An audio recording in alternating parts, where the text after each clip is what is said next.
ನೋಡಿ, ಈ RSS ವಿಚಾರ ಪ್ರಿಯಾಂಕ್ ಖರ್ಗೆ ಅವರು ಗೃಹ ಸಚಿವರಾದ ಮೇಲಂತೂ ದಿನನಿತ್ಯ ಈ ತಿಕ್ಕಾಟಗಳಾಗೋಗ್ಬಿಟ್ಟಿದೆ. ಪ್ರಿಯಾಂಕ್ ಖರ್ಗೆ ಅವರು ಜಿದ್ದಿಗೆ ಬಿದ್ದವರಂತೆ, RSSನ ನಾನು ನಿಷೇಧ ಮಾಡ್ತೀನಿ, RSSಗೆ ಯಾವುದೇ ನೋಂದಣಿ ಆಗಿಲ್ಲ, ಹಾಗೆ ಹೀಗೆ ಅಂತ. ಅದಕ್ಕೆ BJPಗರು ಕೌಂಟರ್ ಕೊಡೋದು. ಮತ್ತೊಂದು ಕಡೆ RSS ನೋಂದಣಿ ಆಗಿಲ್ಲ, ಹಿಂದೆಯೂ ಆಗಿಲ್ಲ, ಮುಂದೆಯೂ ಮಾಡಲ್ಲ.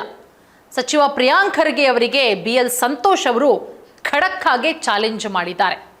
ನಾನಾಗಲೇ ಹೇಳಿದೆ, ಕರ್ನಾಟಕದ ಗೃಹ ಸಚಿವರಾದಂಥ ಪ್ರಿಯಾಂಕ್ ಖರ್ಗೆ ಹಾಗೆ ರಾಷ್ಟ್ರೀಯ ಸ್ವಯಂ ಸೇವಾ ಸಂಘ RSS ನಡುವಿನ ವಿವಾದ, RSS ನೋಂದಣಿ ಹಾಗೆ ಸಾರ್ವಜನಿಕ ಸ್ಥಳಗಳ ಬಳಕೆ ನಿಯಂತ್ರಣಕ್ಕೆ ತರೋದಕ್ಕೆ ರಾಜ್ಯ ಸರ್ಕಾರ ಮುಂದಾಗಿರೋ ಹೊಸ ವಿಧೇಯಕ ಸಾಕಷ್ಟು ತೀವ್ರಗೊಂಡಿದೆ. RSS ಕಾನೂನು ಚೌಕಟ್ಟಿನಿಂದ ಹೊರಗಿದೆ. ಗೃಹ ಸಚಿವರಾದಂತಹ ಪ್ರಿಯಾಂಕ್ ಖರ್ಗೆ ಅವರು ಪ್ರತಿ ಬಾರಿಯೂ ಕೂಡ ವಾದಿಸ್ಕೊಂಡು ಬರ್ತಾ ಇದ್ದಾರೆ. ಕಾನೂನಿನ ಅಡಿಗೆ ತರೋದಾಗಿ ಎಚ್ಚರಿಕೆ ಕೂಡ ಕೊಡ್ತಾ ಇದ್ದಾರೆ. ಅದಕ್ಕೆ BJPಗರು ಕೂಡ ಕೌಂಟರ್ ಅಟ್ಯಾಕ್ ಮಾಡ್ತಾ ಇದ್ದಾರೆ. BJP ಕೂಡ ತೀವ್ರ ವಿರೋಧ ವ್ಯಕ್ತಪಡಿಸಿದೆ.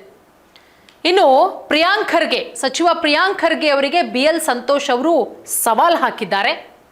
RSS ನೋಂದಣಿ ಮಾಡಿಲ್ಲ, ನಾವು ಹಿಂದೆಯೂ ಮಾಡಿಲ್ಲ, ನಾವು ಮುಂದೆಯೂ ಮಾಡೋದೂ ಇಲ್ಲ ಅಂತ ಹೇಳಿ ಸವಾಲ್ ಹಾಕಿರೋದು. ಈ ಸವಾಲನ್ನ ಗೃಹ ಸಚಿವ ಪ್ರಿಯಾಂಕ್ ಖರ್ಗೆ ಅವರು ಯಾವ ರೀತಿ ಸ್ವೀಕರಿಸ್ತಾರೆ, ಇದಕ್ಕೆ ಅವರ ರಿಯಾಕ್ಷನ್ ಏನಿರುತ್ತೆ?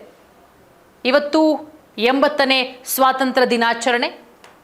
ಈ ಸಂದರ್ಭದಲ್ಲಿ ಹಿಂದೂ ಜಾಗರಣ ವೇದಿಕೆ ಬೆಂಗಳೂರಿನ ಬನ್ನಪ್ಪ ಪಾರ್ಕಲ್ಲಿ ಅಖಂಡ ಭಾರತ ಸಂಕಲ್ಪ ದಿನ ಕಾರ್ಯಕ್ರಮವನ್ನು ಆಯೋಜನೆ ಮಾಡಿತ್ತು.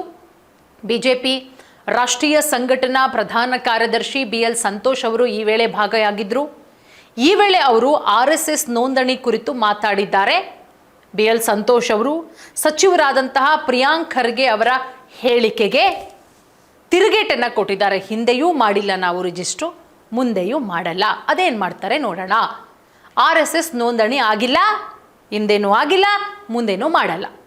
ತಿರಂಗ ಧ್ವಜ ಹಾಗೆ ಕೇಸರಿ ಧ್ವಜಾರೋಹಣ ನೆರವೇರಿಸಿದ ಬಳಿಕ ಮಾತನಾಡಿದ ಅವರು ದೇಶದ ಇತಿಹಾಸ ಹಾಗೆ RSS ಕೊಡುಗೆಗಳ ಕುರಿತು ಈ ಸಂದರ್ಭದಲ್ಲಿ ಪ್ರಸ್ತಾಪ ಮಾಡ್ತಾರೆ. ಗೃಹ ಸಚಿವ ಪ್ರಿಯಾಂಕ್ ಖರ್ಗೆಗೆ BL ಸಂತೋಷ್ ಅವರು ಸವಾಲು ಹಾಕ್ತಾರೆ. RSS ನೋಂದಣಿ ಮಾಡಿಲ್ಲ, ಮಾಡೋದು ಇಲ್ಲ, ರಿಜಿಸ್ಟ್ರೇಷನ್ ಮಾಡಿಸ್ಕೊಂಡ ಸಂಘಟನೆಗಳು ಏನೇನು ಮಾಡಿದೆ ಎಲ್ಲ ನಮಗೆ ಗೊತ್ತಿದೆ, ನೀವೇನು ಮಾಡ್ತೀರಾ ಮಾಡ್ಕೊಳ್ಳಿ, ನಾವಂತೂ ಮಾಡಲ್ಲ. BL ಸಂತೋಷ್ ಅವರು ಗುಡುಗಿದ್ದಾರೆ. ಮತ್ತೊಂದು ಕಡೆ ಸವಾಲ್ ಕೂಡ ಹಾಕಿದ್ದಾರೆ. ಆ ಸವಾಲನ್ನ ಯಾವ ರೀತಿ ಸ್ವೀಕರಿಸ್ತಾರೆ ಗೃಹ ಸಚಿವರಾದಂಥ ಪ್ರಿಯಾಂಕ್ ಖರ್ಗೆ ಅವರು? ನಾನೊಬ್ಬ BJP ಕಾರ್ಯಕರ್ತ, ನಾನಿಲ್ಲಿ ರಾಜಕೀಯ ಮಾತನಾಡೋದಕ್ಕೆ ಬಂದಿಲ್ಲ. ಕಾಂಗ್ರೆಸ್ ವಿರುದ್ಧ ಕಿಡಿಕಾರ್ತಾರೆ BL ಸಂತೋಷ್ ಅವರು. ಆದರೆ ಇವತ್ತು ಬೆಂಗಳೂರಿನ ಶಿವಾಜಿನಗರ, ಚಾಮರಾಜಪೇಟೆ ವಿಧಾನಸಭಾ ಕ್ಷೇತ್ರದಲ್ಲಿ 20 ವರ್ಷದಿಂದ ಹಿಂದೂ ಪ್ರತಿನಿಧಿಯನ್ನ ಶಾಸಕನಾಗಿ ಮಾಡೋದಕ್ಕಾಗಿಲ್ಲ. ನಾನು ಚಾಲೆಂಜ್ ಮಾಡ್ತೀನಿ, ಎರಡೂ ಕ್ಷೇತ್ರದಲ್ಲಿ ಹಿಂದೂ ನಾಯಕನನ್ನ ಎಲೆಕ್ಷನ್ಗೆ ನಿಲ್ಲಿಸ್ಬಿಟ್ಟು ಗೆಲ್ಲಿಸ್ಬಿಡಿ, ನೋಡೋಣ. ಈ ಸವಾಲನ್ನ ಕಾಂಗ್ರೆಸ್ ನಾಯಕರು ಯಾವ ರೀತಿ ಸ್ವೀಕರಿಸ್ತಾರೆ? ರಜಾಕರ ದಾಳಿಗೆ ಹೆದರು ಓಡಿ ಬಂದ್ರು. ಸಂಘ ರಿಜಿಸ್ಟ್ರೇಷನ್ ಮಾನದಂಡ ಅಲ್ಲ ಪ್ರಿಯಾಂಕ್ ಖರ್ಗೆ ಅವರೇ, ಎಲ್ಲದಕ್ಕೂ ಮಾನದಂಡ ಅಲ್ಲ. ನಿಮ್ಮ ಕುಟುಂಬ ಗುಲ್ಬರ್ಗಕ್ಕೆ ಓಡಿ ಬಂದು ಜೀವನ ಕಟ್ಕೊಂಡಿದೆ. ರಜಾಕರ ದಾಳಿಗೆ ಹೆದರಿ ಆಗ ನಿಮ್ಮಪ್ಪ ಮಲ್ಲಿಕಾರ್ಜುನ ಖರ್ಗೆ ಓಡೋಡಿ ಬಂದ್ರು. ಏನು ಹೇಳ್ತೀರಾ ಪ್ರಿಯಾಂಕ್ ಖರ್ಗೆ ಅವರೇ?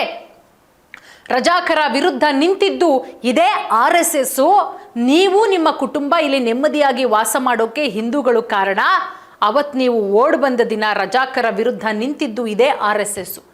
ಆಗ ನಿಮ್ಮ ಪೊಲೀಸರು ಬಂದಿಲ್ಲ, ನಿಮ್ಮ ರಾಜಕಾರಣಿಗಳು ಬಂದಿಲ್ಲ, ಇದೇ RSSನ ಹುಡುಗರು ರಸ್ತೆಗಳಲ್ಲಿ ನಿಂತ್ಕೊಂಡಿದ್ರು. ಇದನ್ನ ನೀವು ನೆನ್ಪಿಟ್ಕೋಬೇಕು ಪ್ರಿಯಾಂಕ್ ಖರ್ಗೆ ಅವರೇ. ನಿಮ್ಮ ತಂದೆನ ಹೋಗಿ ಕೇಳಿ. BL ಸಂತೋಷ್ ಅವರು ಕಿಡಿಕಾರಿದ್ದಾರೆ. ನಿಮ್ಮಪ್ಪ ಉಟ್ಕೊಂಡಂತಹ ಬಟ್ಟೆಯಲ್ಲೇ ಓಡಿ ಬಂದರು. ಪ್ರಿಯಾಂಕ್ ಖರ್ಗೆ ಅವರೇ, ನಿಮ್ಮಪ್ಪ ಏನು ಬಟ್ಟೆ ಹುಟ್ಟಿದ್ರು ಅದೇ ಬಟ್ಟೆಯಲ್ಲಿ ಓಡಿ ಬರ್ತಾರೆ. ಆಗಲೂ RSS ರಿಜಿಸ್ಟರ್ ಆಗಿರಲಿಲ್ಲ, ಈಗಲೂ ಆಗಿಲ್ಲ, ಮುಂದೇನೂ ಆಗೋದಿಲ್ಲ. ಇದು ಸಮಾಜದ ರಕ್ಷಣೆ, ಸಮಾಜದ ಸೇವೆ. BL ಸಂತೋಷ್ ಅವರು ಗುಡುಗಿದ್ದಾರೆ. ಸೊ ಈ ವಿಚಾರಕ್ಕೆ, ಈ RSS ತಿಕ್ಕಾಟದ ವಿಚಾರ ಏನಿದೆ, ಪ್ರಿಯಾಂಕ್ ಖರ್ಗೆ ಅವರು ಈ ಗೃಹ ಸಚಿವರ ಆದಮೇಲೆ ಹೆಚ್ಚಿನದಾಗಿ ರಾಜ್ಯದಲ್ಲಿ ಏನಾಗ್ತಾ ಇದೆ ಕ್ರೈಮ್ ಅನ್ನೋದನ್ನು ನೋಡೋಕ್ಕಿಂತ RSS ಅಂತಲೇ ಹೆಚ್ಚಿನದಾಗಿ ಮಾತಾಡ್ತಿದ್ದಾರೆ. ಈಗ BL ಸಂತೋಷ್ ಅವರು ಒಂದಷ್ಟು ಪ್ರಶ್ನೆಗಳನ್ನು ಕೇಳಿದ್ದಾರೆ, ಸವಾಲು ಹಾಕಿದ್ದಾರೆ. ಆ ಸವಾಲನ್ನು ಗೃಹ ಸಚಿವರು ಯಾವ ರೀತಿ ಸ್ವೀಕರಿಸ್ತಾರೆ ಕಾದು ನೋಡಬೇಕು.